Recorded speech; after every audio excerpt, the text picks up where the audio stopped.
আসসালামু আলাইকুম। আশা করি সকলেই অনেক ভালো আছেন এবং সুস্থ আছেন এবং প্রতিদিনের পড়া প্রতিদিনই পড়তেছেন। পিছনের পড়াগুলো অবশ্যই পড়ে রাখবেন, তাহলে সামনের পড়া বুঝতে সহজ হবে। তো আজকে আমরা পড়ব আদ-দরসুস সামিনু, অষ্টম পাঠ, দ্বিতীয় অধ্যায়ের অষ্টম পাঠ। তো এখানে কিছু জুমলা দেওয়া আছে, কিছু বাক্য দেওয়া আছে, এগুলো আমরা পড়ব এখন। হাদা ফসলুন, ইহা একটি শ্রেণীকক্ষ। আমরা নিচে কিছু শব্দ আছে, এগুলো একটু পড়ে নিই। সফুন, শ্রেণী। সফুন, শ্রেণী। ফসলুন, শ্রেণীকক্ষ। ফসলুন, শ্রেণীকক্ষ। নারুন, আগুন। নারুন, আগুন। আর নারু, জাহান্নাম। বাক্যের মধ্যে যদি আমরা নার এই শব্দ নার শব্দটা দেখি, তখন সেটা আগুন এর অর্থ নিব, আর আন্নার হলে তখন সেটা জাহান্নাম নেব। তো নার মানে আগুন, তো আগুন জাহান্নামে তো আগুনই থাকে, সেই হিসাবে নার মানে আমরা জাহান্নামও বলতে পারি। আর নার, জাহান্নাম। মাকতাবুন, দফতর। মাকতাবুন, দফতর। দফতর এটা লাইব্রেরি আর কি। মাকতাবুন মানে কিতাব রাখার জায়গা। মাকতাবুন এটা হলো ইসমে জরফ, কিতাব রাখনি কি জায়গা, কিতাব রাখার স্থান। তো বই রাখার স্থান, ওইটাকে আমরা কি বলি? লাইব্রেরি বলি, বা পাঠাগার, বা দফতর, যেটাই বলি আর কি। হাদা ফসলুন, ইহা একটি শ্রেণীকক্ষ। হাজা এটা ইসমে ইশারা, ফসলুন এটা হলো মোশারুন ইলাই। তো এই শব্দগুলো ইসমে ইশারা, মোশারুন ইলাই, এইগুলো ইসমে জরফ, এই সবগুলো আপনারা শুধু মাথায় রাখবেন। ইনশাল্লাহ সবকিছু আপনাদের শেখানোর চেষ্টা করব যদি আপনারা আমার সাথে থাকেন। তো হাজা ফসলুন, ইহা একটি শ্রেণীকক্ষ। হাজা ইসমে ইশারা, ফসলুন মুশারুন ইলাই। তো হাজা এটা বোঝানো হয় নিকটবর্তী কোনো জিনিসকে বোঝানোর জন্য ব্যবহার করা হয়। ইহা এটা মুজাক্কার, পুরুষের ক্ষেত্রে ব্যবহার করা হয় হাজা। তো ফসলুন এই শব্দটা যেহেতু মুজাক্কার, এটা এখানে আমরা মুয়ান্নাসের কোনো আলামত চিহ্ন পাইনি, সেই হিসাবে আমরা হাজা, এখানে যদি বলি হাজিহি ফসলুন, তখন এখানে ভুল হবে। হাদা ফসলুন, ইহা একটি শ্রেণীকক্ষ। হাদা ফসলু সফিল খামিসি, ইহা ফসলুন অর্থ শ্রেণীকক্ষ, সফুন অর্থ শ্রেণী, সফুন অর্থ শ্রেণী, আল খামেস মানে পঞ্চম। তো এর অর্থ আমরা বলতে পারি হাদা ইহা ফসলু সফিল খামিসি, সফে খামেসের শ্রেণীকক্ষ, বা পঞ্চম শ্রেণীর শ্রেণীকক্ষ, এমন আর কি। পঞ্চম শ্রেণীর শ্রেণীকক্ষ। খামেস অর্থ পঞ্চম, আর সফুন অর্থ হলো শ্রেণী। তো হাদা ফসলু সফিল খামিসি, ইহা পঞ্চম শ্রেণীর শ্রেণীকক্ষ, সফে খামেসের শ্রেণীকক্ষ, এভাবে। ফিহাদিহিল ফসলি সাব্বুরাতুন, সাব্বুরাতুন অর্থ আমরা পড়ছি ব্ল্যাকবোর্ড। ফিহাদিহিল ফসলি এই শ্রেণীকক্ষে, এই শ্রেণীকক্ষের মধ্যে, ফি অর্থ মধ্যে। তো ফি হাদাল ফসলি এই শ্রেণীকক্ষের মধ্যে, এমন না বললে বলবো এই শ্রেণীকক্ষে, এই শ্রেণীকক্ষে সাব্বুরাতুন একটি ব্ল্যাকবোর্ড আছে। আল ফসলি এখানে আমরা কাসরা মানে জের কেন দিলাম? যে ফি এই শব্দটা যেই শব্দের শুরুতে আসবে, ফি এটা যেই শব্দের শুরুতে আসবে, ওই শব্দের শেষে আমরা কাসরা পড়ি, যে জের পড়ি। তো ফি হাদাল ফসলি, এই ফসলুন এই শব্দটাকে আমরা জের পড়বো। ফি হাদাল ফসলি সাব্বুরাতুন, এই শ্রেণীকক্ষে একটি ব্ল্যাকবোর্ড আছে। ফি হাদাল ফসলি কুরসিয়ুন ও তাবিলাতুন, এই শ্রেণীকক্ষে একটি চেয়ার এবং একটি টেবিল আছে। কুরসিয়ুন অর্থ চেয়ার, আর তাবিলাতুন অর্থ টেবিল। আস-সাব্বুরাতু ফি হাদাল ফসলি, ব্ল্যাকবোর্ডটি এই শ্রেণীকক্ষে আছে। আস-সাব্বুরাতু ব্ল্যাকবোর্ডটি, এই যে কালো এটা ব্ল্যাকবোর্ড। তো এই ব্ল্যাকবোর্ডটি ফি হাদাল ফসলি এই শ্রেণীকক্ষে আছে। আল কুরসিয়ু ও তাবিলাতু চেয়ারটি এবং টেবিলটি ফি হাদাল ফসলি এই শ্রেণীকক্ষে আছে। হাদা কুবুন সগীরুন, ইহা একটি ছোট গ্লাস। ওয়াদালিকা কুবুন কাবীরুন, এবং উহা একটি বড় গ্লাস। তো এখানে প্রথমটা হলো ছোট গ্লাস, আর দূরেরটা হাদা এটা নিকটবর্তী কিছু বস্তুর দিকে ইশারা করার জন্য ব্যবহার করা হয়। জালিকা এটা দূরবর্তী। হাজা মুজাক্কার, জালিকা এটাও মুয়ান্নাস। আর হাজার যদি এটার মুয়ান্নাসের ক্ষেত্রে ধরি, হাজিহি এটা মুয়ান্নাস। আর তিলকা জালিকার বিপরীতে মুয়ান্নাস ব্যবহার করতে হলে তিলকা ব্যবহার করতে হবে। তো তো হাদা কুবুন সগীরুন, ইহা একটি ছোট গ্লাস, ওযালিকা কুবুন কাবীরুন, এবং উহা একটি বড় গ্লাস। কুবুন অর্থ গ্লাস। ফি হাদাল কুবি, এই গ্লাসে, মাউন পানি আছে, ও ফি যালিকাল কুবি, এবং ওই গ্লাসে, দূরবর্তী যেটা আর কি, ওই গ্লাসে, লাবানুন দুধ আছে। এই গ্লাসে পানি আছে এবং ওই গ্লাসে দুধ আছে। আল মাউ ফি হাদাল কুবি, পানি আছে এই গ্লাসে, ওয়াল লাবানু, এবং দুধ, ফি যালিকাল কুবি, ওই গ্লাসে আছে। হাদিহি গোরফাতুন, হাদিহি গোরফাতু ফাতিমাতা, ইহা ফাতেমার কামরা। এই যে হাদিহি এটা ইসমে ইশারা, গোরফাতু এটা মুজফ, ফাতিমাতা মুজফ ইলাই। মুজফ ইলাই আমরা কিভাবে চিনবো? যদি কোনো শব্দকে অন্য শব্দের দিকে নিসবত করা হয় তখন আমরা ওইটাকে মুজফ ইলাই হিসাবে ধরি। তো এই যে কামরাটা, এটা কার দিকে নিসবত করা হয়েছে? এটা ফাতেমার দিকে। কামরাটা কার? ফাতেমার। তো এখানে নিসবত হয়েছে, নিসবত পাওয়া গেছে। গোরফাত, গোরফা, এটাকে নিসবত করা হয়েছে ফাতেমার দিকে। অতএব এখানে মুজফ ইলাই হয়েছে। তো যাকে নিসবত করা হয় সে হলো মুজফ, আর যার দিকে নিসবত করা হয় সে হলো মুজফ ইলাই। তো গোরফা এটাকে নিসবত করা হয়েছে ফাতেমার দিকে, অতএব গোরফা হবে মুজফ আর ফাতেমা হবে মুজফ ইলাই। হাজিহি গোরফাতু ফাতিমাতা, ইহা হলো ফাতেমার কামরা। ফাতিমাতা এটা গায়রে মুনসারিফ হওয়ার কারণে মুজফ ইলাই সবসময় জের হয়, কাসরা হয়। কিন্তু ফাতিমাতা এটা গায়রে মুনসারিফ। সেক্ষেত্রে গায়রে মুনসারিফ কাকে বলে, কি কত প্রকার, এগুলো আমরা পরবর্তীতে পড়বো ইনশাআল্লাহ। এগুলো জাস্ট মাথায় রাখেন যে শব্দগুলো বলি আর কি। তো ফাতিমাতা এখানে হালাতে জ্বরের মধ্যেই আছে, কিন্তু এখানে জবর হবে আর কি। হাদিহি গোরফাতু ফাতিমাতা, ইহা ফাতেমার কামরা। গোরফাতুহা তার কামরা, ফাতেমার কামরা, সগীরাতুন ছোট, ও জামিলাতুন এবং সুন্দর।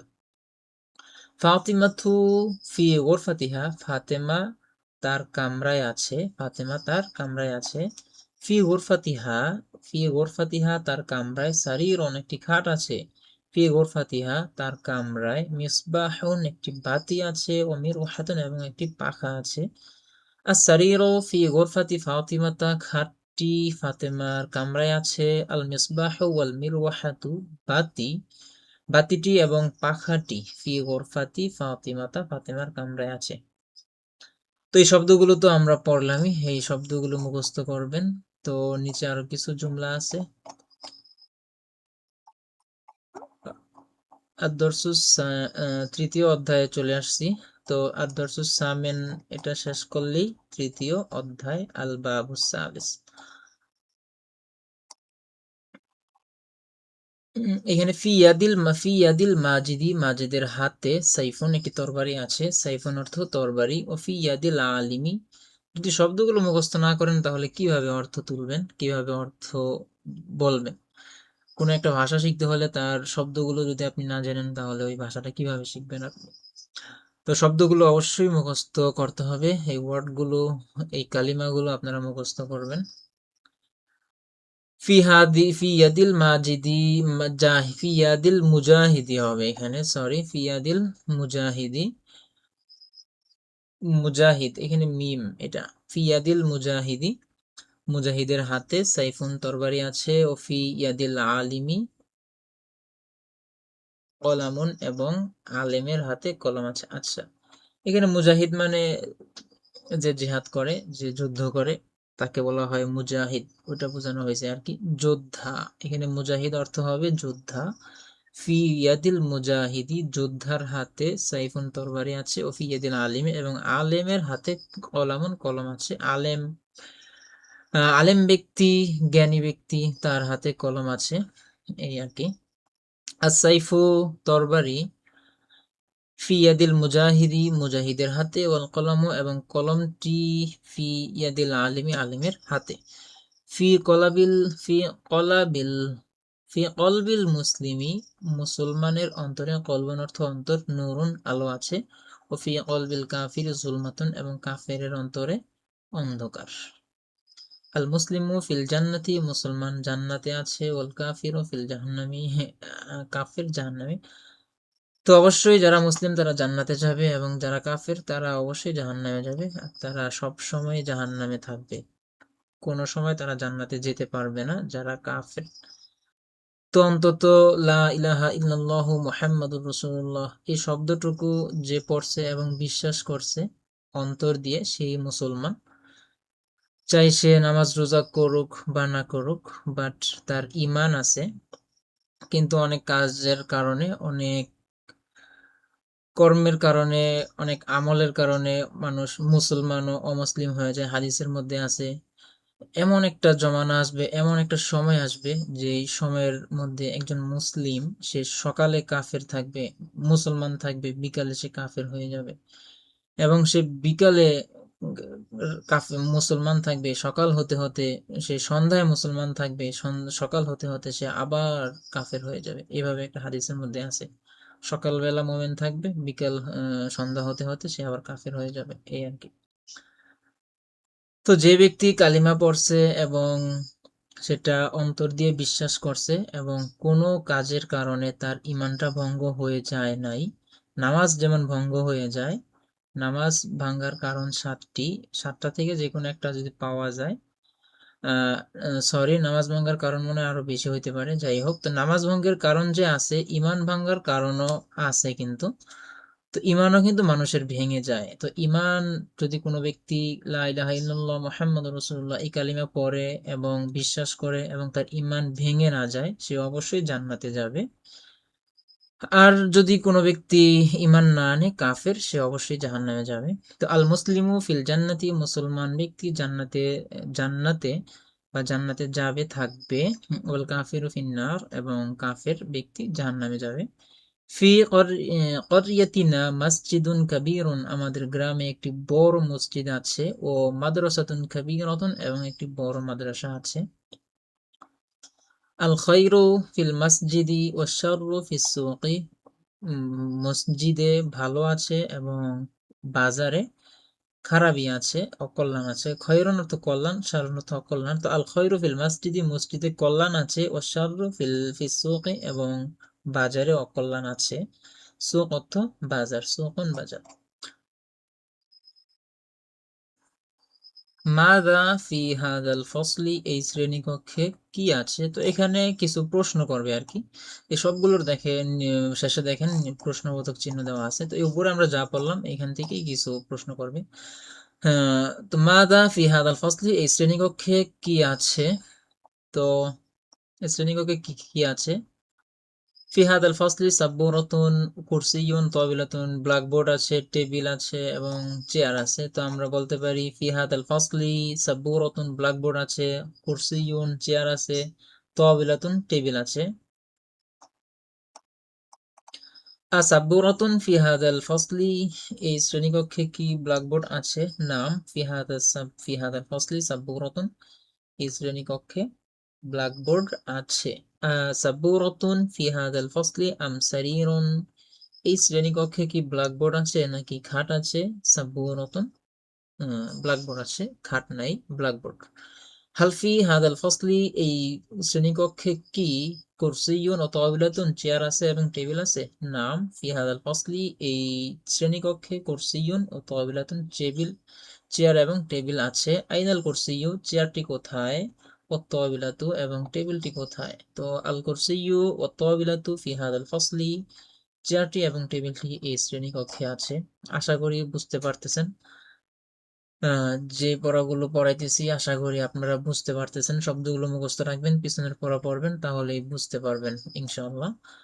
ফি হাদাল ফসলি, ফিল ফসলি, শ্রেণীকক্ষে কি আল কুরসিয়্যু ওয়াত তাবিলাতু, টেবিল আছে এবং চেয়ার আছে? শ্রেণীকক্ষে কি টেবিল এবং চেয়ার আছে?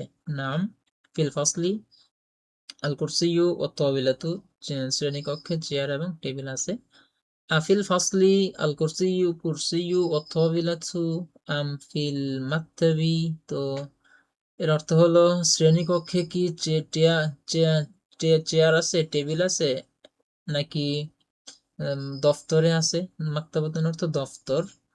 তো বলবো ফিল ফসলি আল কুরসিয়্যু ওয়াত তাবিলাতু, চেয়ার এবং টেবিল শ্রেণীকক্ষে আছে।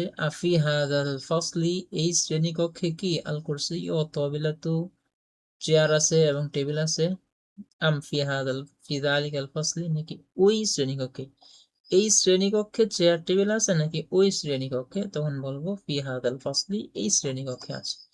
গুরফাতু মান হাজিহি, ইহা কার কামরা? আমরা পড়েছিলাম হাদিহি গুরফাতু ফাতিমাতা, ইহা হলো ফাতেমার কামরা। হাল ফি গুরফাতি ফাতিমাতা মিসবাহুন, ফাতেমার কামরায় কি বাতি আছে? নাম ফি গুরফাতি ফাতিমাতা মিসবাহুন, ফাতেমার কামরায় বাতি আছে। হাল ফি গুরফাতিহা সারিরুন, তার কামরায় কি খাট আছে? ফি হাল ফি গুরফাতিহা সারিরুন, তার কামরায় কি খাট আছে? নাম ফি গুরফাতিহা সারিরুন, তার কামরায় খাট আছে। মাদা ফি গুরফাতি ফাতিমাতা, ফাতেমার কামরায় কি আছে? ফি গুরফাতি ফাতিমাতা সারিরুন ও মিরওয়াহাতুন ও মিসবাহুন, ফাতেমার কামরায় খাট আছে, ফ্যান আছে, বাতি আছে। আসারিরুন ফি হা গুরফাতিহা, তার কামরায় কি খাট আছে? নাম ফি গুরফাতিহা সারিরুন, তার কামরায় খাট আছে।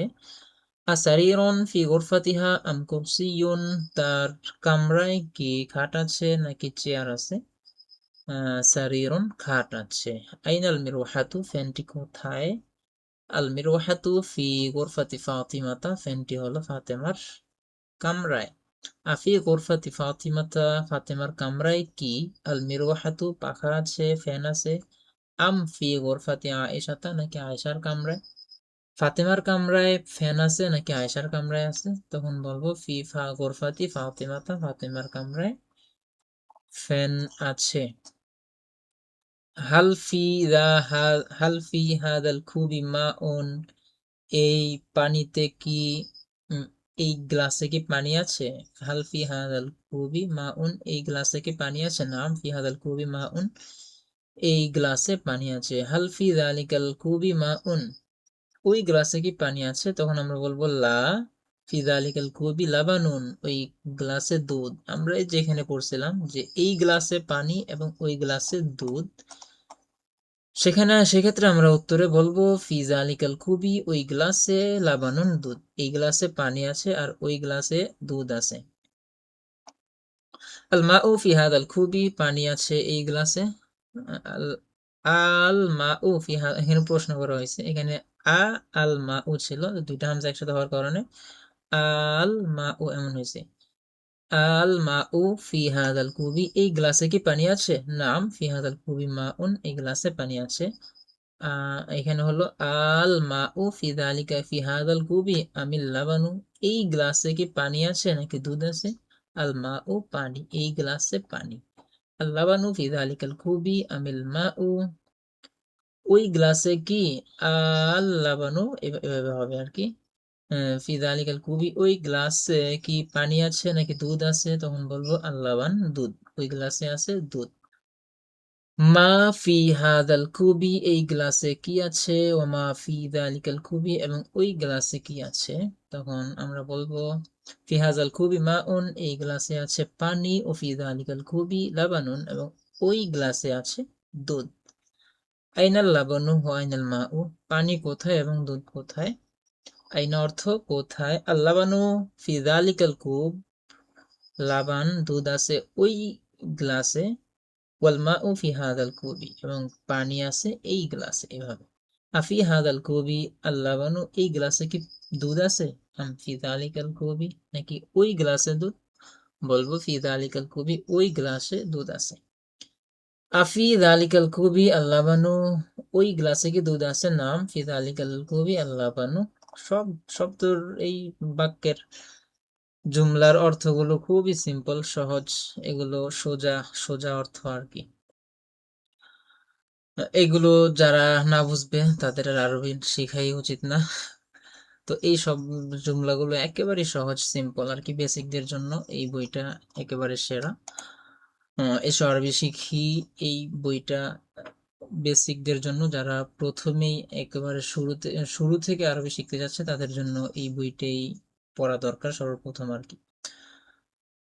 তো ইনশাল্লাহ এই বইটা ধৈর্য সহকারে আপনারা পড়বেন। সম্পূর্ণ বই আমরা শেষ করব এই সিরিজে, এই প্লে লিস্টে। তো ধৈর্য সহকারে আপনারা গুলো দেখবেন এবং পড়বেন যারা আরবি শিখতে চান। তো এখানে লিখছে শুধু মুখস্থ করার জন্য, ব্যবহার করার জন্য না। এখানে সবগুলো হলো আমরের সিগা। তো এই আমরের সিগা এগুলো আমরা পরে বুঝবো। মানে আদেশ করা, আদেশ করা আর কি, আদেশ করা বা আদেশ না করা। তো আল্লাহ তাআলা কোরআনের মধ্যে যেখানেই আদেশ করবে ওইটা করা ওয়াজিব হয়ে যায় বান্দার প্রতি। যেমন সুমু, মানে রোজা রাখার জন্য বলছে যে রোজা রাখো, তখন রোজা রাখা ওয়াজিব। আর যদি এখানে অনেক জায়গায় যেখানে আল্লাহ তাআলা বলছে কুলু ওয়াশরাবু, খাও পান করো, অতএব খাওয়া পান করা এটা ওয়াজিব। তো কোরআনের মধ্যে যেখানেই আমরের সিগা ব্যবহার করা হয়েছে ওই কাজটা করা ওয়াজিব হয়ে যায় আর কি। তো এই হলো আমরের সিগা, আদেশ করা হয় এমন সিগা আর কি। ইফআল, ইফআলি, করো, তুমি করো। ইফআল এটা মুজাক্কার, ইফআলি মুয়ান্নাস। লা তাফআল, লা তাফআলি, তুমি করো না। লা তাফআল এটা মুজাক্কার, লা তাফআলি এটা মুয়ান্নাস। উখরুজ, উখরুজি, তুমি বের হও। প্রথমটা মুয়ান্নাস, প্রথমটা মুজাক্কার পুরুষের ক্ষেত্রে, দ্বিতীয়টা মুয়ান্নাস মহিলার ক্ষেত্রে, উভয়ের অর্থ একই। উখরুজ, উখরুজি, তুমি বের হও। লা তাখরুজ, লা তাখরুজি, তুমি বের হইও না। লা অর্থ না। ইজহাব, ইজহাবি, তুমি যাও। লা তাজহাব, লা তাজহাবি, তুমি যেও না। ইজলিস, ইজলিসি, তুমি বসো। লা তাজলিস, লা তাজলিসি, তুমি বসো না। ইকরা, ইকরাই, তুমি পড়ো। লা তাকরা, লা তাকরাই, তুমি পড়ো না। উকতুব, উকতুবি, তুমি লেখো। লা তাকতুব, লা তাকতুবি, তুমি লিখো না। ইরজিআ, ইরজিআই, তুমি ফিরো। লা তারজিআ, লা তারজিআই, তুমি ফিরো না। ইলআব, ইলআবি, তুমি খেলো। লা তালআব, লা তালআবি, তুমি খেলো না। তো যাই হোক, আমরা দ্বিতীয় অধ্যায় শেষ করলাম। আমরা পরবর্তী ভিডিও থেকে আল বাবু সালিসু, তৃতীয় অধ্যায়। তো এখানে কিছু উপদেশমূলক কথা আছে। প্রিয় তালিবে ইলম, দেখতে দেখতে তোমার মূল্যবান জীবন থেকে আরো কিছু দিন চলে গেল। তো সব এগুলো পড়ে নেবেন, এগুলো উপদেশ আর কি। তো যাই হোক, পরবর্তী ভিডিও থেকে আমরা আল বাবু সালিস, তৃতীয় অধ্যায়ের আদ-দারসুল আউয়াল, প্রথম পাঠ পড়ব। প্রত্যেকটা ভিডিও আপনাদের জন্য খুবই খুবই গুরুত্বপূর্ণ যারা আরবি শিখতে চাচ্ছেন। এর কারণ হলো প্রত্যেকটা ভিডিওতে আমরা নতুন নতুন কিছু শিখতেছি। নতুন শব্দ, নতুন অনেক বাক্য আমরা শিখতেছি। তো আজকের ভিডিও এ পর্যন্তই। সবাই ভালো থাকবেন, সুস্থ থাকবেন। আসসালামু আলাইকুম।